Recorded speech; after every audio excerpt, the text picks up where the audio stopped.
Hi children, welcome back to the second comprehension of the chapter Jalebis. It is chapter number 8 of the book It So Happened. Yes, it's supplementary reader in English and it's for standard 8. It's CBSE syllabus and it's written by Ahmed Nadeem Kasmi, if I am not wrong. Yes, the first comprehension has been narrated by me and I'm sure that you're liking it. And now I'm coming to the second comprehension. The second comprehension goes like this.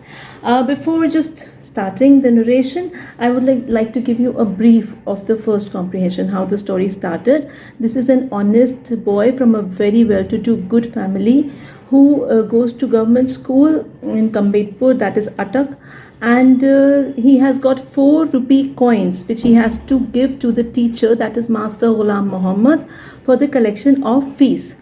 But that particular day, Master Ghulam Muhammad is absent, he is on leave, and so these 4 rupee coins, they are in his pocket, and while coming back from school to going to his home, these coins, they start conversing with him, start talking to him, and he can just feel the khanak of the coins, and the coins are trying to tell him that you can buy the syrupy, delicious, yummy, sweet jalebis from us instead of just giving back the money or taking it back home or giving it back the next day as fees. So the coins are trying to brainwash him, but this boy is extremely honest towards his duties. He's a very good student as well. He doesn't want to give in to the temptation of eating jalebis.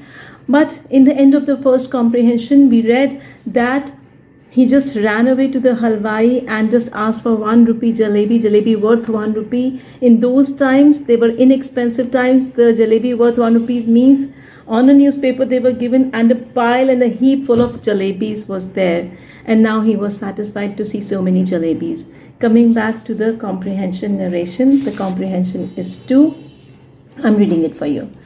A heap of jalebis he eats and shares them liberally with one and all. Now this is the small summary. Though penniless now, he feels no less important than a mob leader. The real problem at hand is payment of school fees on time. Just as I was gathering up the heap, in the short distance, I spotted our tonga.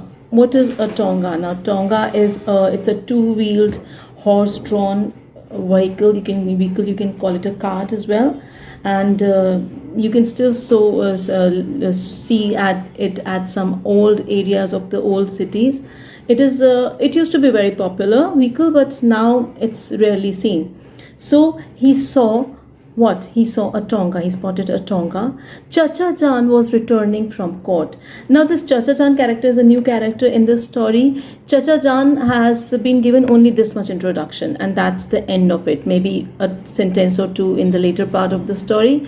But Chacha Jan, as far as I can guess, would be an elderly guy who would be riding or driving this tonga from court each day. That would be his route, from court to some place in the market or somewhere else. So I clutched the jalebis to my chest and ran into a gully. So why did this boy, he just clutched the jalebis to his chest? What was the reason? The reason of his clutching the jalebis to his chest was that maybe Chacha Jan knew him and his family, and he was so scared that Chacha Jan might realize or might learn this, that he has got jalebis. Now the clue is that from where did he get jalebis? In earlier times, one thing is very important here. People were very close knit. Knit means woven. They were very close to each other, specifically in small cities and towns and districts. People were very close to each other. They were not particularly related. There were no blood relations, but even if you're a neighbor, you knew your neighbors so well. There would be uncles and aunties and brothers and sisters. But at the same time, even the person next door, living next door, would be your uncle or chacha or mama for that reason.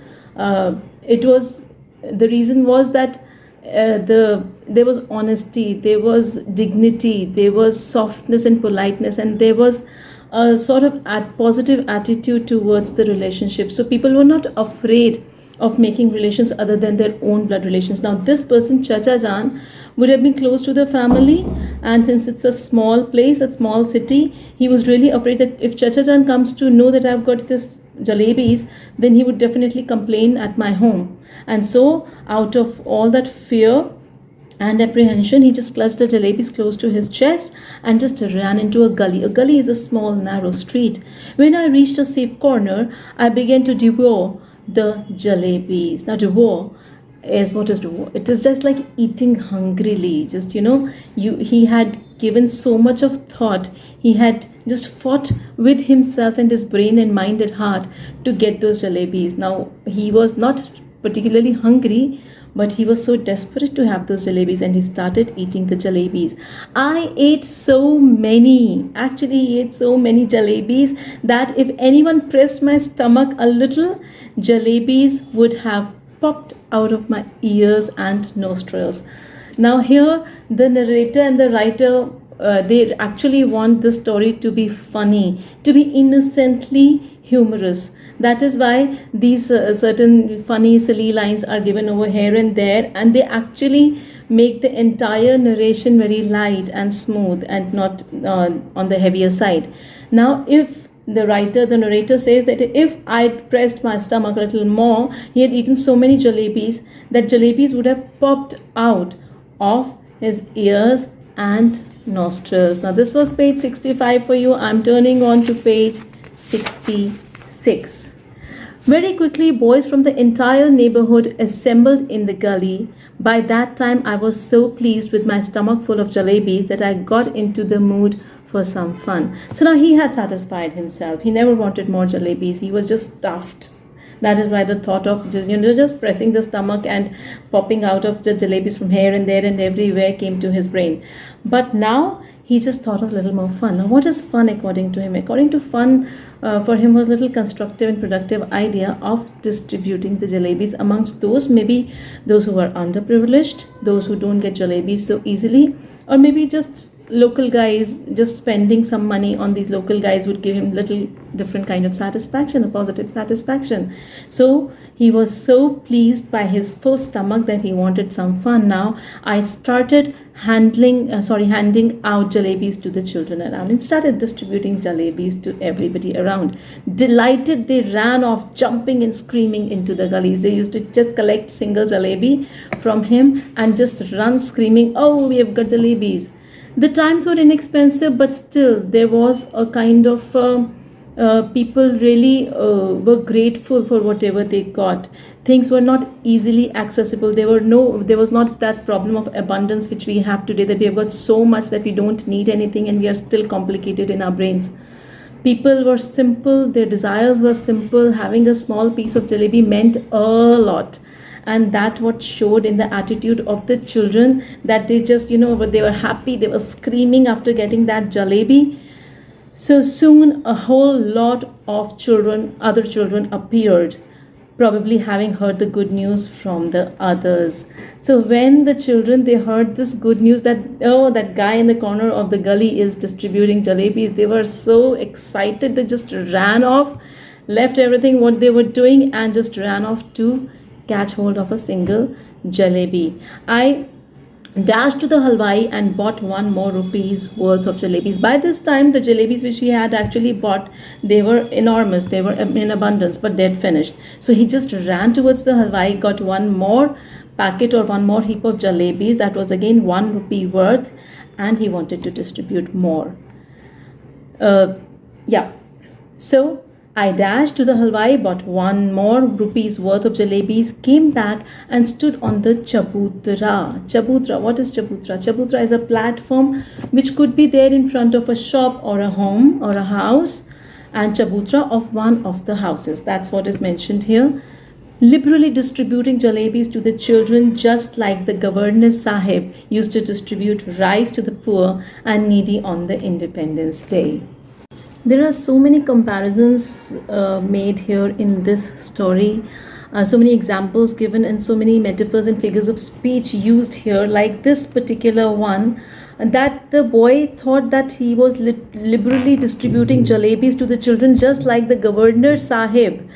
The Governor Sahib means the head of the place, used to distribute rice to the poor and needy on Independence Day. So he just felt as royal, as philanthropist, as a person full of chivalry and that giving nature. He felt big and large for his shoes, that he is giving something to the needy, giving something to the poor. Actually, he was not giving to the poor, he was giving to the people who wanted jalebis, but he felt so much better, he felt so much satisfied. And the feeling was compared to the feeling of a governor who distributed rice to the poor and needy on Independence Day.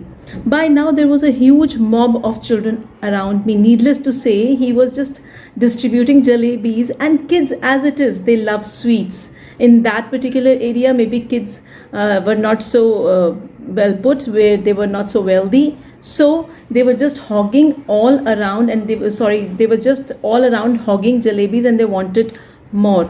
The beggars too launched an assault. Here comes another angle to it. After the children, there comes beggar. Beggars. How do the beggars behave? How do the people or small beggars behave? The children beggar behave. They just come to any place where the people are giving something. If you stand on the road and you start giving one person or one beggar something, you'll see in no time many beggars, they collect and they crowd that place. So the same thing happened with this boy. The beggars too launched an assault. What is assault? Actually, assault is an attack, but it is said in a very lighter vein. It doesn't really mean an attack. It just meant they overcrowded the place. If children could be elected to the assembly, my success would have been assured that day. He was feeling very proud. At the same time, he became the king and the special one on that particular moment, because he was giving jalebi, so he was the Raja. As if, because he is just throwing away jalebis, he is giving jalebis to the underprivileged or the poor people and the beggars. So he just behaved, and not behaved, maybe felt like a king and a Raja and Badshah that day. And he's just thought in his mind that if the children were allowed they to be elected in the assembly, I would have been definitely been there on the top. I would have been successfully elected as their leader, because one little signal from my jalebi wielding hands and the mob would have been willing to kill and get killed for me. Now, what is he thinking? He's thinking of jalebis as a bribe or as a weapon, that if I just command my team of these children, small children, poor children, beggars, to just do something for me as deadly as killing someone, or just giving any kind of doing any kind of task, or if I give them any kind of orders or instructions or commands, they would just fulfill that in seconds, because I would be doing that with the jalebis in my hand. And in any case, they would love to have jalebis. No matter what, they would be ready to do anything for these jalebis. I bought jalebis for the remaining 2 rupees as well and distributed them. Then I washed my hands and mouth at the public tap and returned home. Try to understand the times. In those times, washing your hands and mouth on the public tap, from the public tap, was an easy task. Here, there, everywhere in the gullies, on the roads, there were public taps available. So this boy from a very promising family, from a very worthy family, he just washed his face and washed his mouth on a public tap. So times were simpler. This only suggests that time was very, very simple and very, very earthy and very, very human at the same time. Putting on such an innocent face as if I hadn't even seen the hint of jalebi all my life. Now, he had to give this veil of pretense to himself. After just having so much, after distributing so much, after spending all the coins in 4 rupees on jalebis, now what he had to do? He had to just pretend. He had to just make his face like as if jalebi, what is jalebi? He had to just do a lot of pretending act, and that's what he did.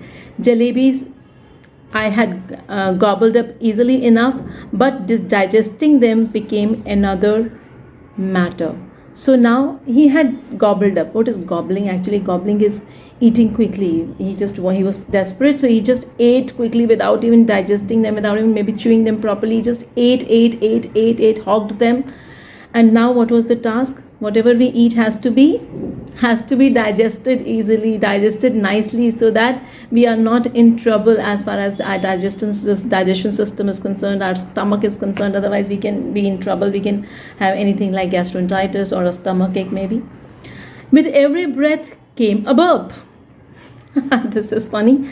And with every burp, the danger of bringing out a jalebi or two, the fear was killing me. Now he had to go home. Just excuse me. Now he had to go home. And if with every burp, that particular smell and aroma of jalebi comes out of his mouth, he would be easily caught by the elders of the family. They would just assume that he would have eaten too much and his stomach is completely full, but what he had eaten, so he was so scared. That thought was actually killing him, that he had eaten so many jalebis, so much jalebi, that he was really scared that what will happen if I keep on burping. At night I had to eat my dinner as well. He could not state the fact to anybody. He could not reveal himself to anybody in the family at home, and so he had to take the dinner, because once you're at home and your parents command or your elders say eat your dinner on the table or anywhere where you're sitting with your family, you have to take it. Those are the times people or children could not refuse. These days maybe, but in those times the kids were very obedient. They just said yes to everything whatever the parents said. So this boy had to have the dinner as well. His stomach was full, now the dinner inside. If I hadn't eaten, I would have been asked to explain why I did not want any food. And if I had pretended illness, the doctor would have been summoned. And if the doctor, after feeling my pulse, had declared, Munna has devoured a mound of jalebis, I would simply die. It's a matter of overthinking, isn't it? He's just thinking too much, like, if I do this, this will happen. If I do that, that will happen. But he was a child, innocent child, who was now at the end of the day scared of not revealing it to anybody. He's scared and he's apprehensive that if anybody comes to know, he would be just converted into a powder or a paste or a chutney, which he never wanted to. So one after the other, thoughts are overpowering his mind. And his mind, the first thing, just you'll have to be very careful that how the sequences of thoughts are coming to his brain.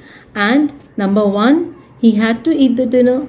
Reason: if he did not eat the dinner, he would have to give an explanation that why he did not eat the dinner.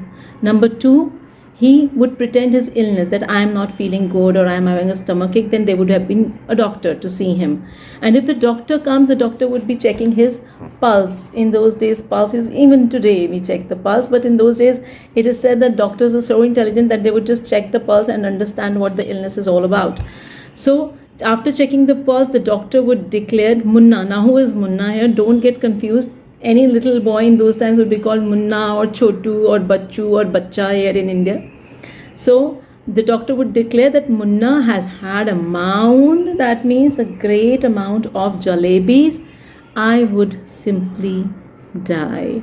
Yes, he is thinking that in case the doctor reveals it or declares that his stomach is full of jalebis, I would be finished. The result was that all night I lay coiled up like a jalebi, suffering a stomach ache. So in the night he was having stomach ache. He was just like coiled like a jalebi. A jalebi is a coil. And so this boy, Munna, is also coiled like a jalebi, having a stomach ache. Thank God I didn't have to eat all 4 rupees worth of jalebis by myself. Otherwise, as they say, when children speak, now one more comparison. As they say, when children speak, flowers shower from their mouths. But I would be the first child in the world with whose every word a crisp fried jalebi would come out. Exaggeration, too much of it. But this is what he thought. His funny bone is also working. He was thinking that if I had eaten all 4 rupee worth jalebis, what would have happened?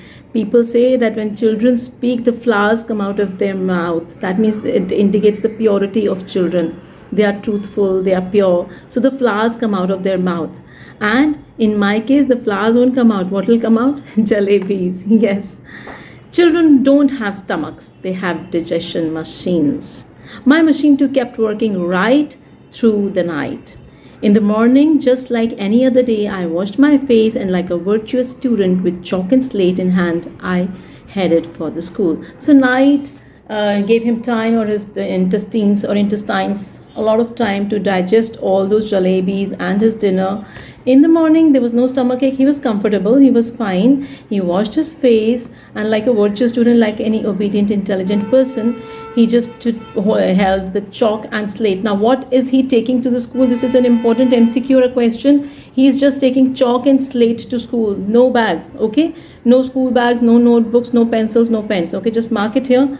Chalk and slate was carried to school. And he headed for school. I knew I would get the previous month's scholarship that day, and once I'd paid the fees with that amount, the jalebis would be completely digested. Why did he say the jalebis would be completely digested? He said that the jalebis would be completely digested because he was still having that, fear. His heartbeat was racing somewhere because of the thought that, if anybody comes to know. So once he has paid the fees, the task would be done. The mission would be accomplished. Oh, jalebis eaten, fees paid, done and dusted, forgotten. So that would make the jalebis gone, properly digested and vanished in thin air. So he just thought that I would be paying my fees with the scholarship money which he would be getting in school that day, and then jalebis would satisfactorily gone inside.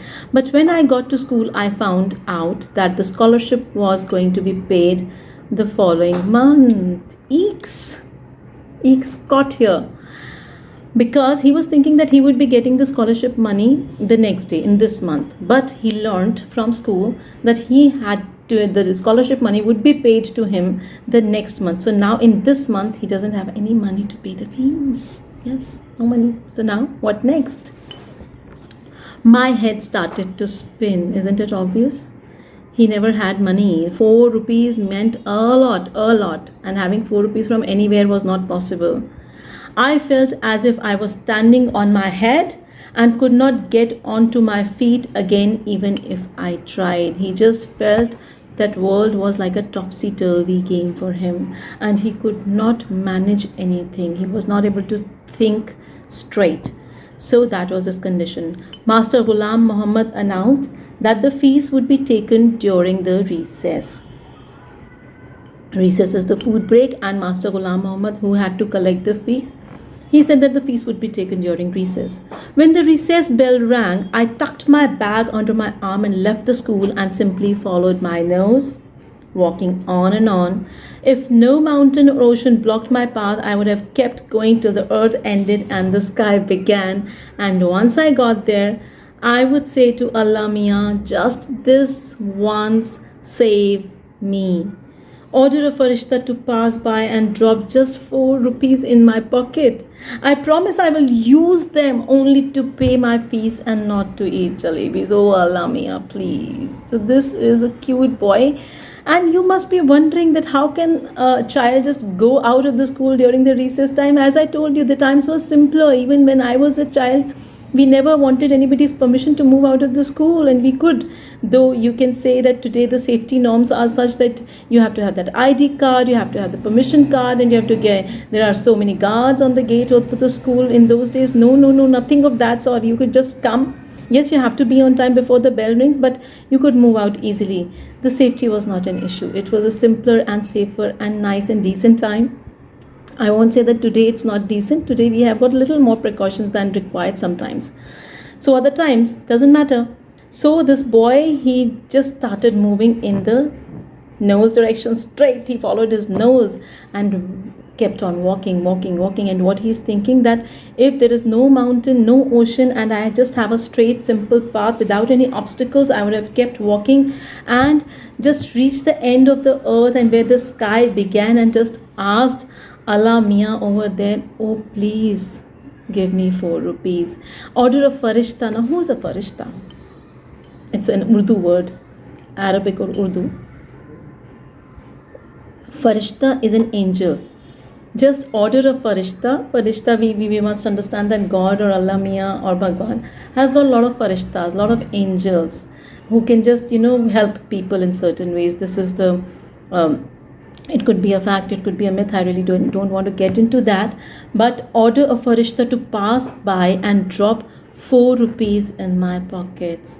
I promise I will use them only to pay my fees and not to eat any jalebis. He is such a cute, innocent boy saying, oh God, please, I'm so sorry. I will not eat any more jalebis. Just give me 4 rupees.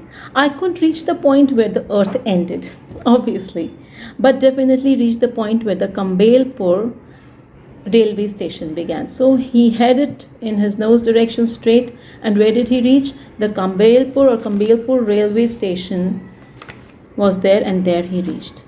Going on to the next page, the elders had warned me never to cross the railway tracks. Fine. The elders had also warned me that one must never eat sweets with one's fees money. Fine. How did this instruction escape my mind that day? I don't know. This poor fellow, oh God, I feel for him. He is innocent at the same time. Right now in the story, he is so helpless. He can't help himself, and because nobody would help him, it doesn't seem practically possible that Allah Mia would be sending an angel or a farishta for his help. He doesn't have 4 rupees. He has to pay the money, and he is